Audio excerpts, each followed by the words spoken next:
រាបសួរលោកគ្រូអ្នកគ្រូទាំងអស់គ្នាថ្ងៃនេះដែរខ្ញុំមានជាវីដេអូខ្លីមួយដែលចង់ណែនាំលោកគ្រូអ្នកគ្រូពីប្រព័ន្ធដែលខ្ញុំបានរៀបចំដើម្បីឲ្យបន្ទុកដែលសិស្សគាត់បានធ្វើកិច្ចការហ្នឹងស្រង់ដោយស្វ័យប្រវត្តិបាទហើយប្រព័ន្ធនេះខ្ញុំបានរៀបចំ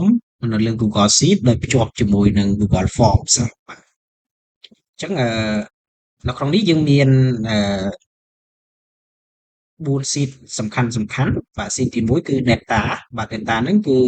ខ្ញុំសំដៅទៅលើព័ត៌មានដែលសិស្សព័ត៌មានរបស់សិស្សក្នុងការធ្វើកិច្ចការហ្នឹងបាទអញ្ចឹងឧទាហរណ៍ថាសិស្សក្នុងថ្នាក់របស់យើងមានចំនួនសរុប40នាក់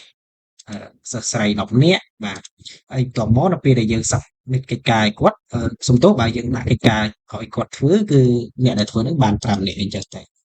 ហើយព័ត៌មាននេះគឺលោកអ្នកគ្រូមិនបាច់អង្គុយវាយចូលទេបាទគឺលោកអ្នកគ្រូគ្រាន់តែ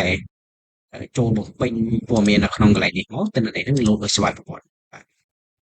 ហើយនៅក្នុង sheet ទី2នេះគឺ sheet ចំពោះសិស្សដែលបានធ្វើកិច្ចការដែលលោកអ្នកគ្រូបានដាក់ជូនហ្នឹងបាទហើយទី2គឺទី3គឺបញ្ជីសិស្សដែលអត់ទាន់បានធ្វើកិច្ចការហើយទី4គឺបញ្ជីសិស្សធ្លាក់បាទអញ្ចឹងមានន័យថានេះនៅពេលដែលលោកអ្នកគ្រូយើងមាន Google Form មួយបែបនេះបាទឥឡូវខ្ញុំឧទាហរណ៍ជូនលោកគ្រូមួយឧទាហរណ៍ថាបច្ចុប្បន្ននេះសិស្សនៅក្នុងថ្នាក់របស់ខ្ញុំមាន40នាក់បាទហើយខ្ញុំចង់តាមដានហើយនឹងដាក់កិច្ចការជូនគាត់ទៅហើយមានទិន្នន័យមកបែបនេះបាទអញ្ចឹងឥឡូវនេះមានចំនួន5នាក់ដែលបានធ្វើកិច្ចការឥឡូវថតឲ្យខ្ញុំចុចធ្វើមួយទៀតទៅទិន្នន័យហ្នឹងនឹងលោតមកកន្លែងនេះដោយស្វ័យប្រវត្តិអញ្ចឹងខ្ញុំធ្វើសិនបាទអញ្ចឹងខ្ញុំចុចមកហើយកន្លែងនេះខ្ញុំខ្ញុំអាចបាទអញ្ចឹងខ្ញុំយកកន្លែងបលិសបាទតមកនៅពេលដែលសិស្សគាត់ជ្រើសរើសអញ្ចឹងទៅយើងអាចចុចនេះទៅគាត់អាចចូលទៅធ្វើកិច្ចការដែលយើងបានដាក់ជូនបាទអញ្ចឹងខ្ញុំយកកន្លែងនេះមកបាទអញ្ចឹងអានេះជាឧទាហរណ៍បាទអញ្ចឹងខ្ញុំចុចអញ្ចឹងមកអញ្ចឹងលោកគ្រូអ្នកគ្រូអាចមើលកន្លែងនេះបាទនេះកន្លែងនេះណាខ្ញុំសូមបែកកន្លែងនេះវិញតែកន្លែងចំនួនសិស្សបានធ្វើសរុបបច្ចុប្បន្ននេះមាន5នាក់អញ្ចឹងឧទាហរណ៍នៅពេលដែលយើងចងជាប្រព័ន្ធបែបនេះនៅពេលដែលសិស្សគាត់ចុច submit ទៅបាទអញ្ចឹងសូមលោកគ្រូរងចាប់កន្លែងនេះនេះឃើញទេទិន្នន័យឡើង6ឃើញទេលោកគ្រូបាទអញ្ចឹងយើងមានតែ Google Form មួយបែបនេះមកដល់ពេលដែលយើងដាក់ជូនសិស្សយើងមាន copy មកយើងយកទៅប្រើបានហើយបាទហើយកន្លែងបញ្ជីឈ្មោះសិស្សនេះគឺខ្ញុំសំដៅដល់នេះជួរនេះបាទមានន័យថាចំនួនសិស្សមិនបានធ្វើកិច្ចការនោះសរុប6នាក់ឥឡូវឧទាហរណ៍ដែលយើងចង់មើលថាសិស្សណាខ្លះដែលគាត់បានធ្វើហ្នឹងបាទអញ្ចឹងយើងគ្រាន់តែចុចមកចុចបើមកនេះឃើញទេ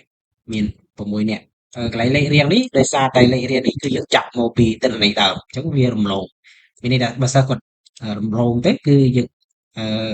សិស្សគាត់ធ្វើរំលងទៅអាហ្នឹងជាលេខរៀងរបស់វិជីដើមរបស់យើងបាទអាហ្នឹងមិនមែនលេខរៀងដែលយើងបានអូសទេបាទអញ្ចឹងនេះមាន6នាក់បាទហើយយើងបែកមកកន្លែងនេះវិញឧទាហរណ៍ថានេះសិស្សចំនួនសិស្សមិនបានធ្វើសរុបមាន34នាក់អញ្ចឹងយើងចង់ដឹងថាតើសិស្ស34នាក់ហ្នឹងមានឈ្មោះអីខ្លះអញ្ចឹងយើងគ្រាន់តែចុចបើកបាទចុចបើកយើងមកដល់ឃើញបញ្ជីឈ្មោះសិស្សដែលគាត់អត់ទាន់បានធ្វើកិច្ចការអញ្ចឹងបាទអញ្ចឹងប្រព័ន្ធនេះមានលក្ខណៈសាមញ្ញដែរហើយកន្លែងនេះឧទាហរណ៍ថាចំនួនសិស្សធ្លាក់បាទមានន័យថាគាត់បានធ្វើកិច្ចការហើយប៉ុន្តែគាត់ធ្លាក់អញ្ចឹងណាគាត់ធ្វើទៅធ្លាក់អញ្ចឹងយើងអាចចុចមើលទៀតបានអញ្ចឹងមាន2នាក់ដោយសារអីសិស្សនឹងគាត់ធ្លាក់ដោយសារតែមធ្យមភាពរបស់យើងគឺ50អញ្ចឹងទៅ50មានកន្លែងនេះខ្ញុំយកចែកនឹង50ចែកពី2ទៅនៅពេលដែលបន្ទុកសិស្សរបស់គាត់ធ្លាក់ក្រោម25គឺយើងរាប់ថាសិស្សហ្នឹងគាត់ធ្វើហើយប៉ុន្តែធ្លាក់អញ្ចឹងណាបាទអញ្ចឹងវីដេអូថ្ងៃនេះមានតែប៉ុណ្្នឹងទេបើលោកគ្រូត្រូវការប្រវត្តិនេះលោកគ្រូអាចតាក់ទងមកខ្ញុំបាទសូមអរគុណបាទ